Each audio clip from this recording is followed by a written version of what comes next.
الحمد للہ رب العالمین، الصلاة والسلام علی سید الانبیاء والمرسلین،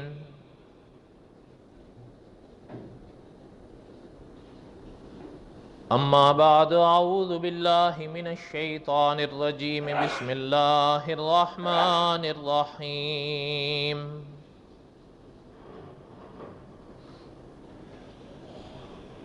وَإِذْ قُلْنَا لِلْمَلَائِكَةِ اسْجُدُوا لِآدَمَ فَسَجَدُوا إِلَّا إِبْلِيسَ أَبَى وَاسْتَكْبَرَ وَكَانَ مِنَ الْكَافِرِينَ۔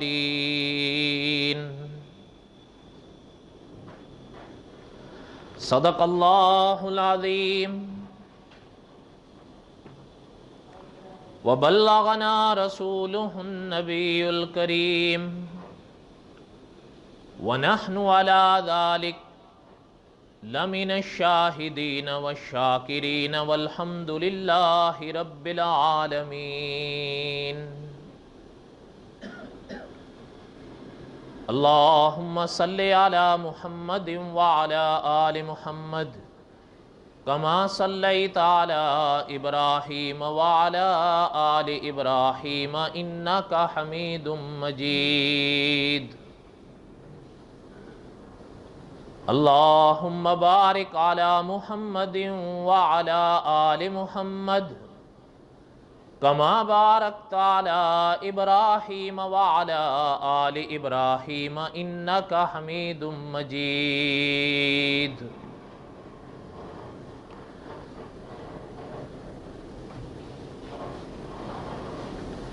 ہم قصص الانبیاء کا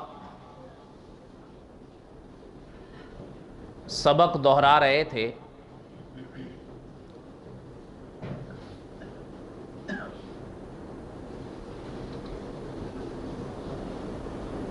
کچھ باتیں ہم نے کئی جمعوں میں پڑھی۔ وَإِذْ قُلْنَا لِلْمَلَائِكَةِ اسْجُدُوا لِآدَمَ فَسَجَدُوا۔ آج اس پر چند باتیں عرض کرنی ہیں۔ باقی تفصیلات آپ سب حضرات کے علم میں ہیں۔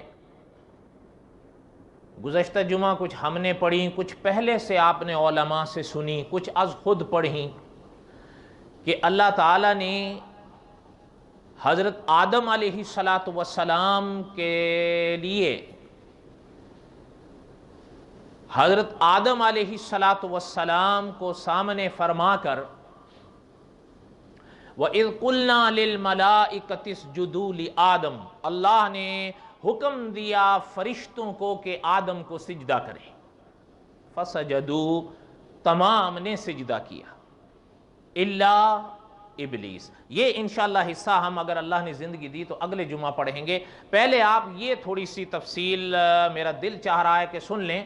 پہلے تو میرا من یہ تھا کہ ہم آگے نکلیں، الا ابلیس کے اسباق پڑھیں، لیکن پھر مجھے خیال آیا کہ کچھ نہ کچھ سجدے کی وضاحت میں کرتا چلوں، پتہ نہیں پھر موقع ملے یا نہ ملے۔ حضرت آدم علیہ السلام کو فرشتوں نے سجدہ کیا۔ اس پر علماء نے کئی باتیں لکھی ہیں۔ ایک تو بڑی موٹی سی بات ہے نا، جو عام طور پر آپ نے سنی ہے کہ وہ سجدہ جو فرشتوں نے حضرت آدم کو کیا تھا وہ تعظیمی سجدہ تھا۔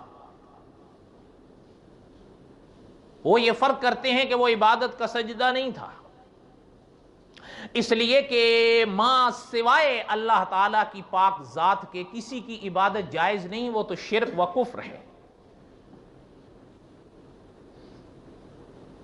لیکن اس پر ہمارے علماء نے بڑی عجیب و غریب باتیں لکھی ہیں، تھوڑی سی وہ بھی آپ سن لیں تاکہ مقصد یہ ہے ان کو دہرانے کا۔ اکابرین کے مسلک سے ہٹنا مقصد نہیں ہے، جو فیصلہ اکابرین کا ہے وہ سر تسلیم خم ہم ہے کہنے کا مقصد یہ ہے کہ کچھ اور اکابرین کی بھی ہم باتیں پڑھ لیں تاکہ آپ کو اور ہمیں جس سجدے کی توفیق ہو رہی ہے یا جس کا موقع ہمیں مل رہا ہے اس سجدے کی اہمیت ہمارے دل میں جاگے۔ آپ اور ہم عادی ہیں اور تجربہ بھی یہی ہے کہ انسان کام وہ کرتا ہے جس کی اہمیت پہلے دل میں بیٹھے۔ اگر ایک کام کی اہمیت دل میں نہیں ہے تو وہ کام انسان نہیں کرے گا یا کم از کم دل سے نہیں کرے گا۔ وَإِذْ قُلْنَا لِلْمَلَائِكَةِ اسْجُدُوا لِآدَمَ فَسَجَدُوا، ملائکہ نے حضرت آدم کو سجدہ کیا۔ یہ تو بات سمجھ میں آ گئی۔ علماء نے لکھا ہے کہ سجدے کئی طرح کے ہیں۔ اچھا، یہ جو میں نے پہلے عرض کیا نا کہ ایک تو یہ موٹی سی بات ہے کہ وہ سجدہ تعظیم کا تھا، وہ علماء اور باقی تمام اکابر اس مسئلے کو تو بالکل ختم فرما دیتے ہیں۔ وہ فرماتے ہیں کہ تعظیمی سجدہ سابقہ شریعتوں میں جائز تھا، جب آیا دور حضرت محمد الرسول اللہ کا صلی اللہ علیہ وسلم، حضور کا دور 15 صدیوں کے لیے تھا یا قیامت تک؟ قیامت تک۔ حضور کا دور 12 صدیوں تک تھا یا قیامت تک؟ حضور کا دور صرف حضور کی حیات طیبہ تک تھا یا قیامت تک؟ قیامت تک۔ اللہ نے نبوت کا جو تاج حضرت محمد الرسول اللہ صلی اللہ علیہ وسلم کے سر اقدس پر رکھا ہے، وہ نبوت کے سنگ سنگ ختم نبوت کا تاج ہے۔ حضور پیدا ہو گئے تو اللہ تعالیٰ نے انبیاء کے سلسلے کو پیدا کرنا ختم کر دیا۔ اب حضور کا دور چلے گا قیامت تک۔ اس کو کہا جاتا ہے عقیدہ ختم نبوت، اور بقول مولانا منظور احمد چنیوٹی رحمت اللہ علیہ کے یہ عقیدہ اسلام کی روح اور جان ہے۔ انشاءاللہ اس کی وضاحت اپنے موقع پر آئے گی۔ اچھا، عرض کرنا یہ تھا کہ وہ اکابر فرماتے ہیں جب دور آیا حضور کا علیہ السلام تو سجدہ عبادت تو پہلے بھی زیر بحث نہیں تھا، سجدہ تعظیمی زیر بحث آتا تھا۔ تو وہ فرماتے ہیں کہ جب حضور کا دور آیا تو جس طرح سجدہ عبادت زیر بحث نہیں لایا جا سکتا، سجدہ تعظیمی بھی اب نہیں لایا جا سکتا، ختم ہوا۔ وہ فرماتے ہیں اب یہ بھی جائز ہی نہیں ہے۔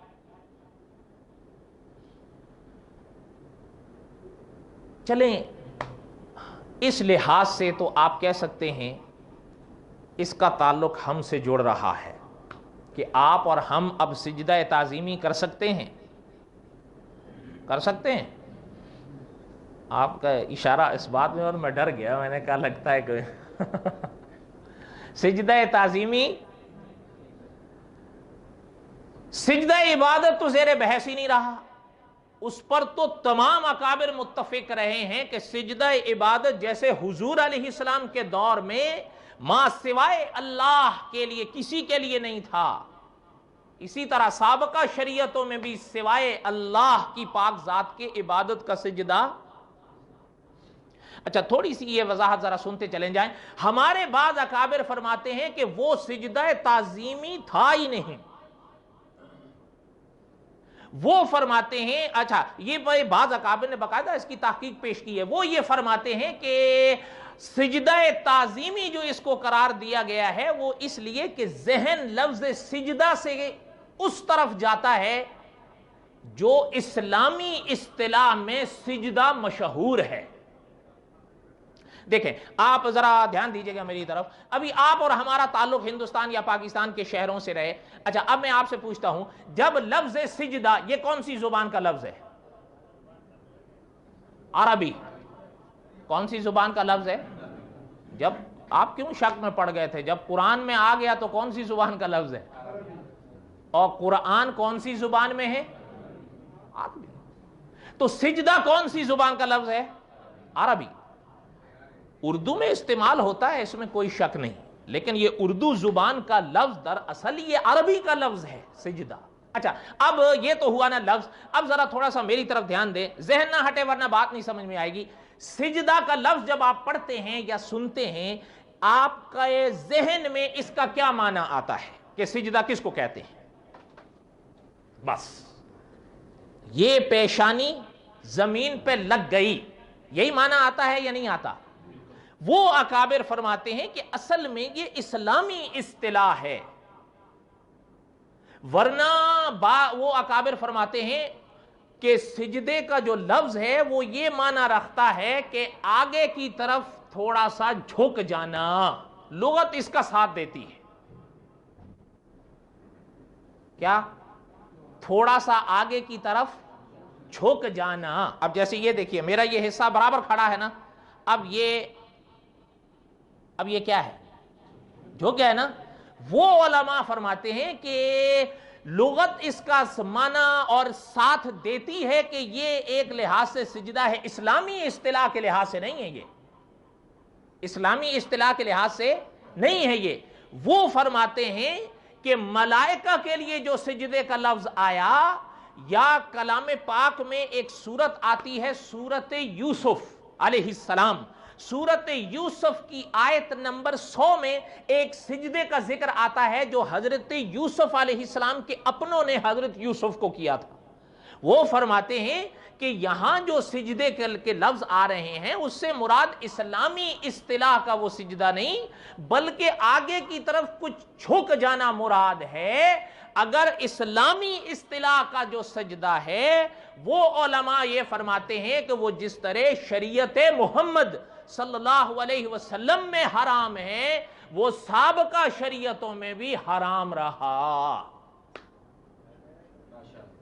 نہیں سمجھ آئی بات؟ نہیں سمجھ آئی؟ اللہ کرے سمجھ میں آ جائے۔ اچھا آگے بات سنیں۔ اچھا انہوں نے ایک اور بڑی عجیب تحقیق پیش کی ہے۔ وہ یہ فرماتے ہیں کہ ایک ہوتا ہے دعویٰ اور ایک ہوتی ہے اس دعوے کی دلیل۔ اچھا میں ذرا آپ سے ایک بات پوچھتا ہوں، دعویٰ آسان ہوتا ہے یا دلیل؟ دعویٰ آسان ہوتا ہے نا۔ اب ذرا سمجھیے گا، حضرت عمر بن خطاب رضی اللہ تعالیٰ کے زمانے میں ایک شخص نے خدائی کا دعویٰ کیا۔ کس کا دعویٰ کیا؟ خدائی کا دعویٰ کیا کہ میں خدا ہوں۔ تو وہ دور کوئی آپ کا ہمارا تو نہیں تھا، وہ تو خیر القرون تھا۔ حضرت عمر رضی اللہ تعالیٰ عنہ کو جب اطلاع ملی تو حضرت عمر رضی اللہ تعالیٰ نے اس کو بلایا، وہ آیا۔ حضرت نے فرمایا کیا کہتے ہو؟ کہتے جی میں خدا ہوں۔ اب پورا خیر واقعہ سنانا میرا مقصد نہیں ہے، کہنے کا مقصد یہ تھا کہ دعویٰ بڑا آسان ہے۔ اس نے بھی حضرت عمر کے آگے یہ رکھ دیا، لیکن آگے بھی تو حضرت عمر بن خطاب رضی اللہ تعالیٰ تھے، انہوں نے یہ نہیں فرمایا کہ دلیل دو۔ حضرت عمر کی تربیت آپ صلی اللہ علیہ وسلم نے خود کی تھی، اور اس انداز سے کی تھی کہ امام ترمذی رحمۃ اللہ علیہ آپ صلی اللہ علیہ وسلم کا فرمان لائے ہیں کہ حضور علیہ السلام نے فرمایا لو کان بعدی نبی لکان عمر، گر ہمارے بعد نبوت کے سلسلے جاری ہوتے تو میرے عمر نبی ہوتے۔ کیسی تربیت کی تھی۔ لیکن حضرت عمر بھی نبی، مل کے بولو، حضرت عمر بھی نبی جب اچھا ایک اور چیز بھی علماء لائے ہیں کہ ستارے دیکھے ہیں کبھی آپ نے آسمان پر؟ بولے نا کتنے ہیں؟ گن سکتے ہیں آپ؟ بلکہ شیخ العرب والعجم نے فرمایا، بلکہ مناظر اسلام حضرت منظور احمد چنوٹی رحمت اللہ علیہ نے فرمایا کہ اہل فرنگ کو یہ چیزیں گننے کا بڑا شوق ہے، لیکن آسمان پر چمکنے والے ستاروں کو ان کا پتا جی بھی نہیں گن سکتا۔ گن سکتا ہے؟ کیا خیال ہے؟ وَعَلَامَاتٍ وَبِالنَّجْمِ هُمْ يَهْتَدُونَ۔ اللہ فرماتے ہیں یہ ہماری نشانیاں ہیں کہ ہمیں سمجھ۔ اللہ کی قدرت عیاں ہے، یاد رکھیے گا، اللہ کی قدرت عیاں ہے، اللہ اپنی قدرتوں سے پہچانے جاتے ہیں۔ اچھا خیر، اپنا حضرت عمر کے بارے میں فرمایا کہ اگر اس زمین پر آسمان کے تاروں جیسی کسی کی نیکیاں ہیں تو عمر ہے۔ کون ہے؟ لیکن پھر بھی حضرت عمر نبی بولے نا پھر بھی حضرت عمر نبی؟ تو قاعدہ سمجھ میں آ گیا، اصول سمجھ میں آ گیا۔ جب ان تمام مقامات کے باوجود حضرت عمر بن خطاب رضی اللہ تعالی عنہ حضور کے بعد نبی نہیں، تو پھر مرزا غلام احمد قادیانی بھی نبی؟ بالکل دو اور دو چار کی طرح بات ہے یا نہیں؟ اب یہ کہنا کہ آئیں جی اجرائے نبوت پر بات کریں، آئیں جی حیات و وفات مسیح پر بات کریں، اور بھائی اصول پہلے آپ دیکھ لو، اگر وہ لوگ جن کی نیکیوں کا ستارے مقابلہ نہ کر سکے وہ اگر نبی حضور کے بعد نہیں بن سکے تو پھر مرزا غلام احمد قادیانی کا تو سوال نہیں پیدا ہوتا، ہے یا نہیں؟ خیر، حضرت عمر رضی اللہ تعالیٰ آگے تھے نا، حضرت عمر نے فرمایا، حضرت عمر نے کوئی دلیل نہیں پوچھی اس سے کہ تمہاری خدائی کی دلیل کیا ہے۔ حضرت عمر نے جوتا جو اتارا نا، رکھی اس کے سر پر، جوتا حضرت عمر کا تھا، ہاتھ حضرت عمر کا تھا۔ حضور نے فرمایا نا، جس راہ پہ میرے عمر آتے ہیں شیطان وہ راستہ چھوڑ دیتا ہے۔ حضرت عمر کا جوتا تھا، جب پڑی نا ذرا سی تو ہوش ٹھکانے آ گئے۔ حضرت عمر نے فرمایا کہ بس بس، حضرت عمر نے فرمایا کیا ہوا؟ کہتا نہیں جی میں خدا نہیں ہوں، بس ہو گیا۔ تو کہنے کا مقصد کیا ہے کہ دعوے بڑے آسان ہوتے ہیں، دلائل مشکل ہوتے ہیں۔ دعوے تو بڑے آسان ہیں۔ اچھا، ہمارے میں خیر یہ ضمناً بات آئی ہے، ورنہ اکابرین کے حوالے پر کوئی تنقیص مقصد نہیں، وہ تو ضمناً کہنے کا ایک بات آئی تو میں نے عرض کر دی کہ دعویٰ آسان ہوتا ہے، دلیل مشکل ہوتی ہے۔ کئی لوگ ہیں وہ اپنے عقیدوں کے دعوے کرتے ہیں، دعوے کرنے سے کچھ نہیں ہوتا، دلائل سے بات بنتی ہے، اور اصول ہے علماء کا کہ بلا دلیل دعویٰ مانا نہ جائے گا۔ وہ دعوے کر لیتے ہیں عقیدوں کے، لیکن اس کو ثابت نہیں کر سکتے۔ کیوں؟ اس لیے کہ دعویٰ تو ثابت تب ہوگا جب دلیل ساتھ دے گی۔ ہمارے ان علماء نے، جیسے شیخ الحدیث مولانا عبد الرحمن صاحب مظاہری نے فرمایا کہ بات تنقیص کی نہیں ہے، بات احترام کی ہے، اصول کی ہے۔ فرمایا ایک ہوتا ہے دعویٰ، ایک ہوتی ہے دلیل، لیکن یہ جو مسئلہ ہے کہ وہ سجدے تعظیم کے تھے، حضرت نے فرمایا یہ دعوے بھی خود ہیں اور دلیل بھی خود ہیں۔ مثلا اب یہ سوال اٹھا کہ وہ جو فرشتوں نے کیا وہ تعظیم کا سجدہ تھا، یہ دعویٰ ہے یا نہیں؟ نہیں سمجھ میں آ رہی بات آپ حضرات کو؟ وہ دعویٰ تھا کہ نہیں کہ جی وہ سجدہ تعظیم کا تھا؟ حضرت یوسف کے اپنوں نے جو ان کو سجدہ کیا وہ تعظیم کا تھا۔ فرمایا یہ دعویٰ بھی ہے اور دلیل بھی ہے۔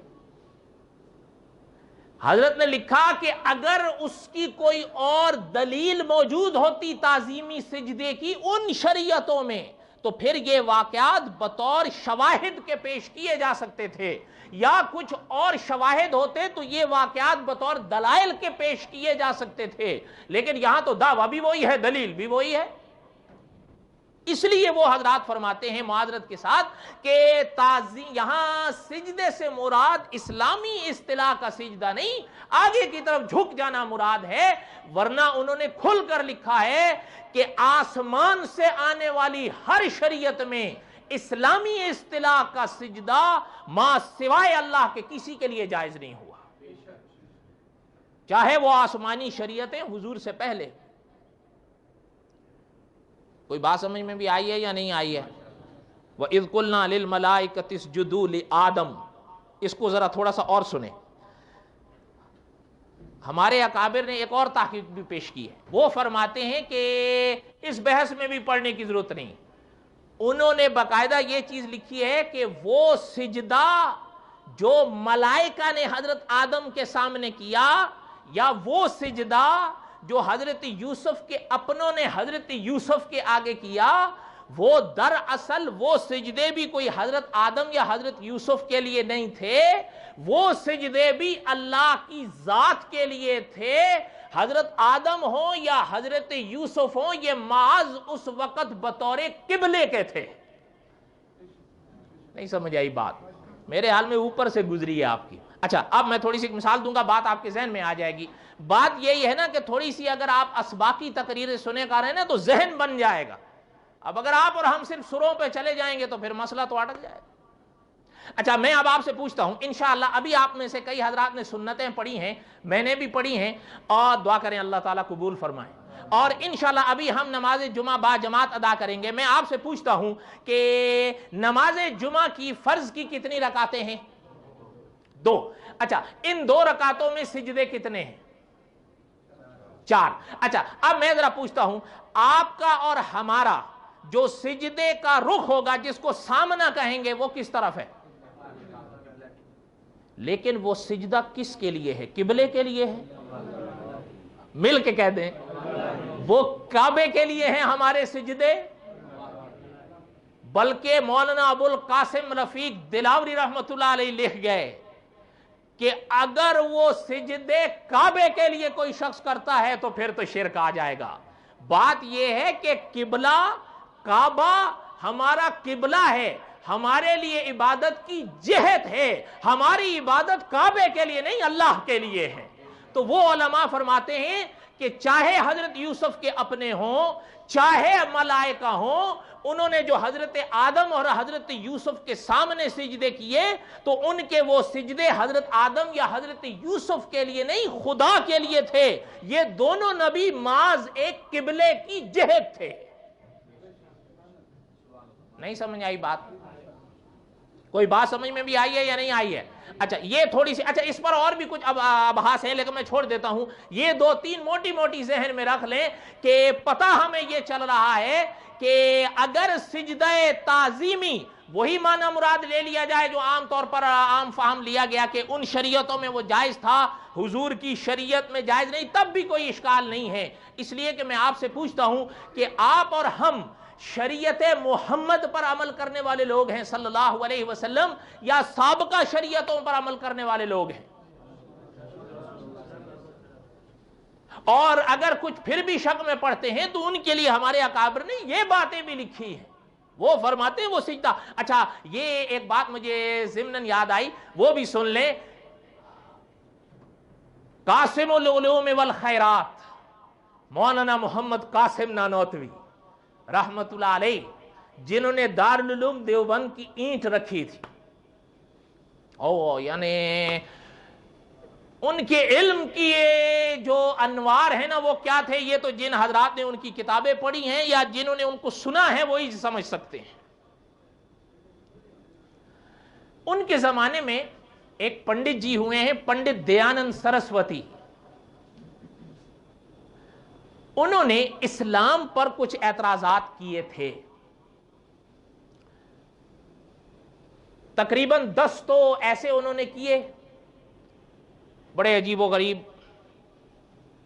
مثلاً ان کا کہنا یہ تھا کہ مسلمان یہ کہتے ہیں کہ حضرت آدم سے جو لغزش ہوئی فَأَزَلَّهُمَ الشَّيْطَانُ، تو شیطان کی وجہ سے۔ وہ لکھتا ہے اس میں کہ اگر حضرت آدم کو شیطان نے بہکایا تو پھر میرا سوال یہ ہے کہ شیطان کو کس نے بہکایا؟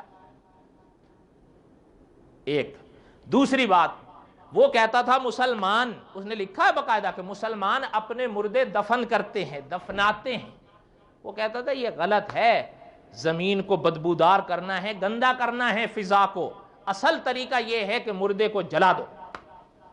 کیا کر دو؟ مکتی دے دو، اگنی لگے گی تو اس کی مکتی ہوگی، ویسے نہیں ہوتی۔ اچھا یہ بھی ہیں۔ اچھا ایک اور بھی اس کا تھا، وہ بڑے عجیب و غریب، وہ کہتا تھا کہ آپ نے پڑھا ہوگا سورۃ رحمان میں فَبِأَيِّ آلَاءِ رَبِّكُمَا تُكَذِّبَانِ، یہ آیت بار بار آتی ہے، غالباً علماء مفسرین نے فرمایا کہ 31 بار آتی ہے، کوئی غلطی ہوگی تو میری طرف سے ہوگی۔ تو وہ کہتا تھا کہ نعمتوں کے بعد ذکر کیا جانا کہ فَبِأَيِّ آلَاءِ رَبِّكُمَا تُكَذِّبَانِ، کہتا ہے یہ سمجھ میں آتا ہے، جنتوں کے ذکر ہوئے، پھلوں کے ذکر ہوئے، دریاؤں کے ذکر ہوئے، فَبِأَيِّ آلَاءِ رَبِّكُمَا تُكَذِّبَانِ سمجھ میں آتا ہے۔ مثلاً مَرَجَ الْبَحْرَيْنِ يَلْتَقِيَانِ بَيْنَهُمَا بَرْزَخٌ لَا يَبْغِيَانِ، 2 دریاؤں کا سنگم کا اللہ نے ذکر کیا ہے، اور پھر ساتھ ہی فرمایا فَبِأَيِّ آلَاءِ رَبِّكُمَا تُكَذِّبَانِ، کہتا ہے یہ سمجھ میں آتا ہے۔ جنت کے ذکر آئے حورم مقصورات فی الخیام، کہتا ہے یہ بھی سمجھ میں آتا ہے۔ اچھا، قرآن میں ایک مقام پہ اللہ نے فرمایا اسی صورت میں وَلِمَنْ خَافَ مَقَامَ رَبِّهِ جَنَّتَانِ، دو جنتوں کا اللہ نے ذکر فرمایا، اور پھر ساتھ ہی فرمایا فَبِأَيِّ آلَاءِ رَبِّكُمَا تُكَذِّبَانِ، پھر فرمایا ذَوَاتَا أَفْنَانٍ، پھر فرمایا فَبِأَيِّ آلَاءِ رَبِّكُمَا تُكَذِّبَانِ، کہتا ہے یہ بھی سمجھ میں آتا ہے، البتہ ایک بات سمجھ نہیں آتی، کیا؟ کہتا ہے دوزخ کا ذکر کرنے کے بعد بھی پھر اللہ نے فرمایا ہے فَبِأَيِّ آلَاءِ رَبِّكُمَا تُكَذِّبَانِ، کہتا ہے دوزخ میں کون سی نعمتیں ہوں گی جو اللہ ذکر فرما رہے ہیں کہ ہم ان نعمتوں کو کہاں کہاں جھٹلائیں گے؟ سمجھ رہے ہیں اس کا اعتراض یا نہیں؟ نہیں سمجھ آ رہے؟ آپ نے تو میں تو کہتا ہوں آپ کے بڑوں نے بھی یہ چیزیں نہیں سنی ہوں، کیوں؟ ہم نے تو یہ سنا ہوتا ہے سر لگی ہوئی ہو، اور خاص کر اگر معراج کا واقعہ ہو تو مجھے وہ اب بھی یاد ہے، ہن ساری دنیا سو گئی، تو بس اسی میں یہی ہوتا ہے مسئلہ یہ سارا۔ اچھا خیر، جب دیانند سرسوتی نے اچھا کہا، ایک اور چیز سمجھ نہیں آئی کہ جنتی جنت میں داخل ہوں گے تو ان کو حوریں ملیں گی، ملیں گی یا نہیں؟ یہ عقیدہ رکھو،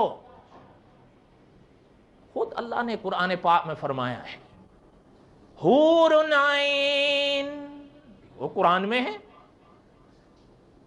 لیکن بات یہ ہے نا کہ ہماری سوچ کج ہو گئی ہے، جسے کج فہمی کہتے ہیں۔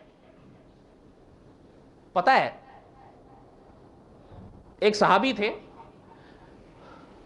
حج کے سفر پہ، تو جب وہ اپنے احرام وغیرہ سے فارغ ہو گئے تو اہلیہ ساتھ تھی، انہوں نے اپنی اہلیہ سے اظہار خیال فرمایا، اپنی تمنا کا اظہار فرمایا، سمجھ گئے نا آپ؟ سمجھ گئے یا نہیں؟ تو اہلیہ فرمانے لگی کہ میرا تو احرام ابھی نہیں کھلا کہ میں نے بات نہیں کیا، انہوں نے فرمایا اس میں کون سے پریشانی کی بات ہے، لے ہم کاٹ دیتے ہیں۔ ایک محدث نے یہ حدیث طلبہ کو پڑھائی، جب درس ختم ہوا تو ان طلبہ میں سے ایک طالب علم کا چہرہ ذرا سوالیہ نشان بن گیا، انہوں نے ان سے پوچھا کہ کیا بات ہے آپ کا چہرہ سوالیہ نشان؟ استاد تھے نا، کہنے لگے حضرت میرے ذہن میں ایک سوال بیٹھ گیا آپ سے یہ واقعہ سن کر، کہ کیا؟ فرمایا اتنے بڑے صحابی، اتنا بڑا مقام ان کا، تو حج کے دوران سفر کے راستے پر وہ اپنی اہلیہ سے اپنی تمنا کا اظہار کر رہے ہیں، اپنے ٹھکانے پر پہنچ کر اس میں کون سی ایسی بات تھی کہ رک جاتے، اور اپنی اہلیہ سے اظہار خیال فرما رہے ہیں۔ سوال سمجھ میں آیا ہے؟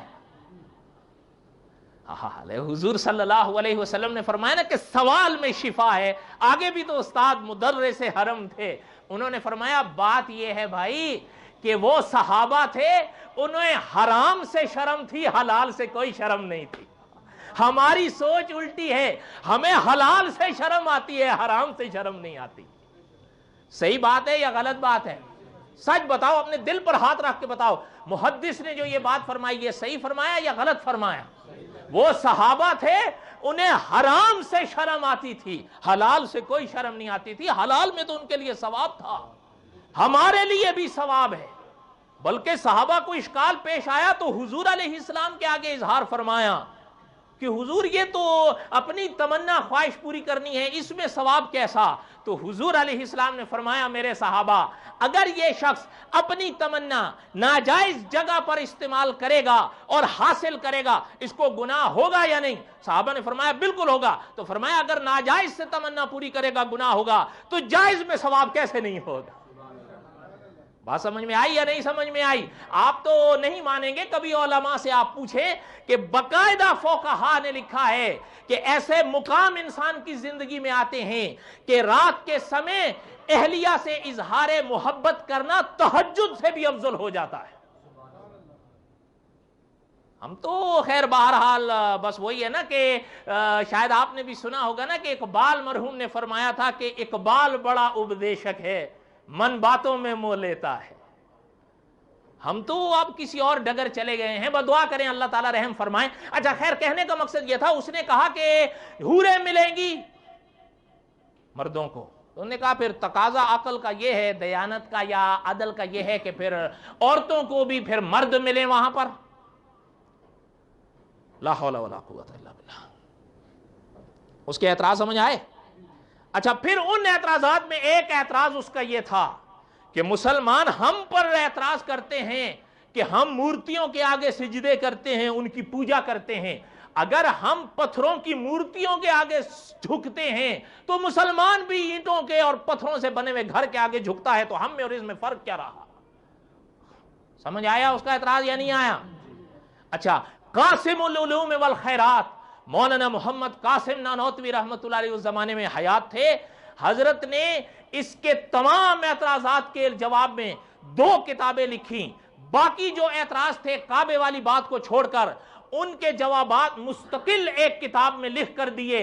اور کعبے کے حوالے سے جو اعتراض تھا مولانا قاسم نانوتوی رحمۃ اللہ علیہ نے قبلہ نما لکھ کر اس کا مستقل علیحدہ سے جواب دیا. اس کا خلاصہ یہی ہے کہ مولانا قاسم نانوتوی رحمۃ اللہ علیہ نے لکھا کہ جب ہندو مورتی کے آگے جھکتا ہے اس کا مقصد وہ بت ہوتا ہے اور اس کی پوجا بھی وہی کر رہا ہوتا ہے. لیکن فرمایا جب مسلمان کعبے کے آگے جھکتا ہے تو مسلمان کعبے کے لیے نہیں جھکتا، کعبے کی طرف جھک کر خدا کے لیے جھکتا ہے. یہ فرق ہے ہندو مورتی پوجا میں اور مسلمانوں کی کعبے کے سامنے کی عبادت میں.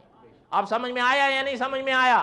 تو وہ علماء فرماتے ہیں کہ جس طرح مسلمان آج بھی کعبے کے آگے جو جھک رہا ہے، کعبے کے آگے تو وہ محض جہد کے لیے جھک رہا ہے کہ اللہ نے فرمایا ہے فَوَلِّ وَجْهَكَ شَطْرَ الْمَسْجِدِ الْحَرَامِ، ورنہ عبادت تو وہ خدا کی کر رہا ہے. اور باقاعدہ ان علماء نے لکھا ہے کہ خدا نہ کرے وہ وقت آئے کہ جب یہ کعبہ شہید ہو. ایک وقت آئے گا اللہ تعالیٰ کروڑوں رحمت نازل فرمائے امام بخاری کی قبر پر رحمہ اللہ. حدیث لائے ہیں کہ اب میں اس علاقے کا نام نہیں لیتا، ہاں یہ نہ ہو میں اس علاقے کا نام لے لوں تو مجھے سزائے موت دے دیں، اس لیے میں علاقے کا نام نہیں لیتا. لکھا ہوا ہے چھوٹی چھوٹی پنڈلیاں ہوں گی اس شخص کی. کیا ہوگا؟ چھوٹی چھوٹی پنڈلیاں ہوں گی اس شخص کی. کعبے پر چڑھے گا اور کعبے کی پہلی اینٹ اکھاڑے گا. فرمایا علماء نے جس دن وہ کعبے کی پہلی اینٹ اکھاڑ لے گا تو سمجھ جاؤ کہ قیامت کا عالم بچ جائے. پتہ چلتا ہے. اچھا خیر وہ یہ لمبی بات ہے، موقع نہیں ہے. کہنے کا مقصد یہ ہے کہ علماء فرماتے ہیں اگر خدا نہ کرے وہ وقت آئے جب کعبے کی یہ ساری اینٹیں پتھر اٹھ جائیں تب بھی دنیا کے مسلمان اسی جہد کی طرف سجدے کریں گے. کیوں؟ اس لیے کہ مسلمان کعبے کی دیواروں کو نہیں خدا کو سجدہ کرتا ہے. بات سمجھ میں آئی یا نہیں سمجھ میں آئی؟ اس لیے علماء نے فرمایا کہ جو حضرت آدم کو فرشتوں نے سجدہ کیا یا حضرت یوسف کو بھائیوں نے سجدہ کیا تو وہ سجدہ بھی دراصل تھا اللہ کے لیے. یہ دونوں حضرات محض ایک قبلے کی اور جہد کا رنگ رکھتے تھے. بات سمجھ میں آئی یا نہیں آئی سمجھ میں؟ اب اس میں تھوڑا سا ایک اور مسئلہ ہے کہ سجدوں کی کئی اقسام ہیں. 1-2 منٹ اگر آپ مجھے دیں تو میں تھوڑا سا سنا دوں جن کا تعلق آپ سے ہے. چاہے آپ کہیں کہ قصص الانبیاء سے ان کا ربط نہیں ہے، لیکن مجھے یاد آیا تو سن لیں. ہر نماز میں جو آپ اور ہم سجدہ کرتے ہیں یہ عبادت کا سجدہ ہے. اور یاد رکھیے گا ایک رکعت میں 2 سجدے ہیں اور یہ دونوں فرض ہیں. کتنے؟ لیکن یہ بات ذرا تھوڑی سی آپ سن لیں کہ سجدے میں جو آپ اور ہم غلطیاں کرتے ہیں وہ قابل اصلاح ہیں. پہلی بات یہ کہ دونوں سجدوں کے درمیان آپ اور ہم عموماً بیٹھتے نہیں ہیں. دونوں سجدوں کے درمیان بیٹھو.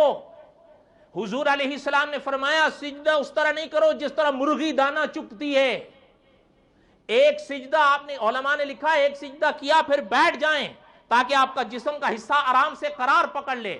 اور اگر لمبی دعا یاد نہیں ہے جو حدیث شریف میں اس موقع پر ذکر فرما گئی تو کم از کم اللہم اغفر لی یہ پڑھو. بعد نے فرمایا کم از کم 1 بار، بعد نے فرمایا 2 بار. کیا پڑھو؟ مل کے بولو نا اللہم اغفر لی. پھر دوسرا سجدہ کرو. اچھا اگلی بات سجدے میں آنکھیں بند نہیں کرنی ہے. ہاں یاد رکھیے گا نماز کے دوران یہ آنکھیں بند کرنا خلاف سنت ہے. سجدے میں نظر یہاں رکھنی ہے. کہاں رکھنی ہے؟ ناک پر. اور اپنا سجدہ ادا کرو ایک چیز اور بھی سن لو، سجدے میں بعض لوگوں کی عادت ہم نے دیکھی ہے، یہ پورا بازو بچھا لیتے ہیں دونوں اور یوں سجدہ کرتے ہیں کہ یہ بھی ساتھ نیچے زمین پر لگے ہوتے ہیں۔ حدیث شریف میں سختی سے اس سے منع کیا گیا۔ حضور علیہ السلام نے فرمایا کہ سجدہ اس طرح نہیں کرو، یہ بازو اس طرح سجدوں میں نہیں بچھاؤ جس طرح کتا بچھاتا ہے، باقاعدہ یہ لفظ استعمال کیا گیا ہے۔ اس لیے علماء نے لکھا سجدے میں یہ ہتھیلیاں آپ کی لگیں، یہ دونوں، لیکن یہ کوہنی سے لے کر یہ پورا حصہ بازو کا کوہنی تک یہ سارا سجدے سے یوں اٹھا رہے، کیا ہو، اور بولو نا، اٹھا رہے۔ اب ایندہ بچھاؤ گے؟ ایندہ بچھاؤ گے؟ اس کو اٹھا کر کرو۔ ایک بات، دوسری بات، ہاں یہ ایک چیز یہ بھی سن لیں کہ اگر جماعت کے دوران یہ تو اٹھ ہی رہے، لیکن یہ اگر دوسرے والوں کو لگ نہیں ہے، جماعت میں کبھی رش ہو جاتا ہے، تو فقہاء نے فرمایا اس کو آپ یوں کر سکتے ہیں۔ کیا کر سکتے ہیں؟ ہاں یوں سمیٹ لیں۔ اکیلے میں آپ پڑھ رہے ہیں تو کھل کے سجدہ کریں جو آپ کی حیت ہے۔ اور ایک چیز اور بھی سن لیں، سجدے کے دوران دونوں پاؤں سجدے میں زمین پر لگے رہیں۔ آپ علیہ السلام نے فرمایا کہ سجدہ 7 حصوں پر جسم کے کیا جاتا ہے، ان میں 2 قدم ہیں۔ کیا ہیں؟ ہاں، کئی لوگ آپ دیکھیں گے وہ سجدے میں پیچھے سے پیر اٹھا لیتے ہیں۔ فقہاء لکھتے ہیں اگر دونوں پیر اس کے سجدے کی دوران اٹھے رہے اس کا سجدہ نہیں ہوگا۔ اور نماز میں سجدہ فرض ہے، جب فرض گیا تو نماز آئی۔ اگلی بات، ایک پیر لگایا دوسرا اٹھا لیا اور اٹھائے رکھا، فقہاء نے فرمایا سجدہ ہو جائے گا لیکن مکروہ ہے تحریمہ ہو جائے گی نماز۔ کیا ہو جائے گی؟ مکروہ ہے۔ کون سی مکروہ؟ مکروہ ہے تحریمہ۔ اور اگر یہ اصول آپ مجھے معاف کرو تو میں آپ کو سنا جاؤں کہ شہید ختم نبوت مولانا یوسف لدھیانوی رحمۃ اللہ علیہ لکھتے ہیں کہ اگر نماز مکروہ تحریمہ ہو جائے تو اصول ہے فقہاء کا کہ اس نماز کو دوبارہ پڑھو۔ آئندہ دوسرا پاؤں اٹھاؤ گے؟ دونوں اٹھاؤ گے یا ایک اٹھاؤ گے؟ ہاں، اب رہ گیا مسئلہ انگلیوں کا کہ آپ نے پاؤں کے دونوں انگلیاں لگا لی دونوں، تو اب جو پاؤں کی انگلیاں ہیں ان کو یوں کر لو، ایسے کعبے کی طرف۔ کہاں؟ کعبے کی طرف۔ فرمایا اگر کوئی شخص یوں سجدے میں انگلیاں پاؤں کی لگا لیتا ہے لیکن ان کو قبلے کی طرف نہیں کرتا، یہ مکروہ ہے۔ کیا ہے؟ مکروہ ہے۔ وہاں اکابر نے تحریمی کا لفظ نہیں لکھا ہے۔ اب آپ سوچیں گے کہ یہ اس کا پھر کیا؟ اب چھوڑیں، اب سارے مسائل تو آپ کو میں یہاں نہیں بتا سکتا۔ اس دن میں یہاں بیٹھا ہوا تھا، عشاء پڑھا کر میں فارغ ہوا تو ایک صاحب کہنے لگے جی مسئلے پوچھنے ہیں۔ میں نے کہا بھائی آپ تو کھانا وانا کھا آ رہے ہوگے، میں تو صبح 7 بجے کا ناشتہ کیا ہوں، اب رات کے 9 بج رہے ہیں، میں دن کو کھاتا نہیں، کھاؤں تو یہ توند کہاں جائے گا؟ اور سچ پوچھئے تو ممبر کے وارث کے لیے توند کا ہونا بہت بڑا عیب ہے۔ اس لیے یہ مسائل سن لیے آپ نے یا نہیں سن لیے؟ ہاں، یہ اور بھی بڑے سجدوں کے سجدہ سہو ہے، اس کا طریقہ کیا ہے؟ آپ نے دیکھا ہوگا بعض لوگ نماز کے بعد شکر کا سجدہ کرتے ہیں مستقل، اس کا کیا حکم ہے؟ یا کچھ لوگ ایسے ہیں کہ دعا مانگنے کے لیے سجدے میں گر جاتے ہیں، اور وہ دعا مانگتے ہیں لیکن سجدے میں مانگتے ہیں، وہ نماز والا سجدہ نہیں، دعا والا سجدہ ہوتا ہے، اس کا کیا حکم ہے؟ یہ ساری چیزیں بتانے کی ہیں لیکن جمعے میں مختصر وقت ہوتا ہے، میں نے فرض کے حوالے سے چند چیزیں۔ سجدہ تلاوت ہے، مجھے تجربہ نہیں ہوا آج تک کہ ہمارے کسی شخص کو سجدہ تلاوت کا صحیح طریقہ آتا ہو، میں جھوٹ نہیں بول رہا ہوں، ممبر رسول پر ذمہ داری سے کہتا ہوں، کسی کو دیکھو سجدہ تلاوت میں اللہ اکبر پھر سجدے میں جائے گا، کسی کو دیکھو بیٹھے بیٹھے ہی سجدے میں چلا جائے گا، اچھا کسی کو دیکھو اللہ اکبر سجدہ تلاوت پھر اس کے بعد اٹھ کے کیا کرے گا؟ السلام علیکم ورحمۃ، السلام علیکم۔ جنازہ پڑھ رہے ہو اللہ کے بندے؟ آج تک کسی عالم سے کیوں نہیں پوچھا آپ نے کہ سجدہ تلاوت کا کیا طریقہ ہے؟ بس ٹھیک ہے، اقبال بڑا اپدیشک ہے، من باتوں میں مو لیتا ہے، معذرت کے ساتھ میری باتوں کو سن لیا کریں۔ سجدہ تلاوت کا طریقہ یہ ہے کہ سجدہ تلاوت جب کیا تو فقہاء نے فرمایا افضل یہ ہے اسی وقت کرو۔ کیا کرو؟ جائز ہے کہ بعد میں اگر اکٹھا کرتے ہیں تو وہ جائز ہے، لیکن افضل یہ ہے جب آیت پڑھی ہے تو کر لو، اس لیے کہ وہ واجب ہو جاتا ہے، کیا پتہ موت کس وقت آ جائے، اس لیے فرمایا جب آپ کھڑے ہوں سجدہ تلاوت کی تمام شرائط وہی ہیں جو نماز کی ہیں، سمجھ گئے آپ؟ ہاں یہ یاد رکھیے گا، ایک مفسر گزرا ہے ہمارے زمانے میں نام اس کا نہیں لیتا ورنہ مجھے پھانسی کی سزا دے دی جائے گی، اس نے لکھا ہے سجدہ تلاوت بغیر وضو بھی نہیں، بولے نا نہیں، سجدہ تلاوت بغیر وضو بالکل جائز نہیں ہے۔ یہ کون سا طریقہ اللہ کے بندے، بغیر وضو کے سجدہ تلاوت؟ سجدہ تلاوت کے لیے بھی وہی شرطیں ہیں جو نماز کے لیے ہیں، قبلہ رخ کھڑا ہو، نیت بس اتنی کافی ہے کہ میں سجدہ تلاوت کرتا ہوں، کون سی آیت کی کر رہا ہوں اس کی ضرورت نہیں ہے، بس نیت اتنی کافی ہے میں سجدہ تلاوت کرتا ہوں، ہاتھ نہیں اٹھانے ہیں، بس نیچے چھوڑ دیں، اللہ اکبر کہتے ہوئے سجدے میں چلے جائیں۔ باقی دعائیں جو لکھی گئی ہیں کتابوں میں وہ یاد نہیں تو علامہ دلاوری رحمۃ اللہ نے لکھا کہ سبحان ربی الاعلیٰ، سبحان ربی الاعلیٰ وغیرہ پڑھ لیں، بس جب پڑھ لیے اب اٹھ جائیں واپس۔ سجدے میں کہاں گئے تھے، کہاں سے گئے تھے آپ؟ کھڑے کھڑے، سجدہ کر کے سیدھا واپس کھڑے ہو جائیں اللہ اکبر کہتے ہوئے، اللہ اکبر کہہ کے جانا ہے، اللہ اکبر کہہ کے اٹھنا ہے، نہ ہاتھ اٹھانے ہیں نہ سلام پھیرنا ہے، آپ کا سجدہ تلاوت ہو گیا۔ بس سمجھ آئی کہ نہیں آئی؟ ہاں، یہی طریقہ آپ کے لیے بھی ہے اور یہی خواتین کے لیے ہے۔ وما علینا الا البلاغ، معذرت کے ساتھ۔